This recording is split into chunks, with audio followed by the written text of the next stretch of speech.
അധ്യായം 3. കണ്ടാലും എത്ര വലിയ സ്നേഹമാണ് പിതാവ് നമ്മോട് കാണിച്ചത്. ദൈവമക്കളെന്ന് നാം വിളിക്കപ്പെടുന്നു. നാം അങ്ങനെയാണ് താനും.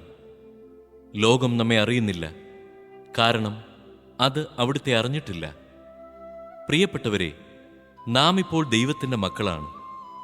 നാം എന്തായി തീരുമെന്ന് ഇതുവരെയും വെളിപ്പെട്ടിട്ടില്ല.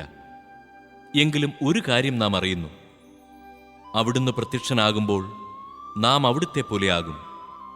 അവിടുന്ന് ആയിരിക്കുന്നത് പോലെ നാം അവിടുത്തെ കാണുകയും ചെയ്യും. ഈ പ്രത്യാശയുള്ളവൻ അവിടുന്ന് പരിശുദ്ധനായിരിക്കുന്നത് പോലെ തന്നെ തന്നെ വിശുദ്ധനാക്കുന്നു. പാപം ചെയ്യുന്നവൻ നിയമം ലംഘിക്കുന്നു.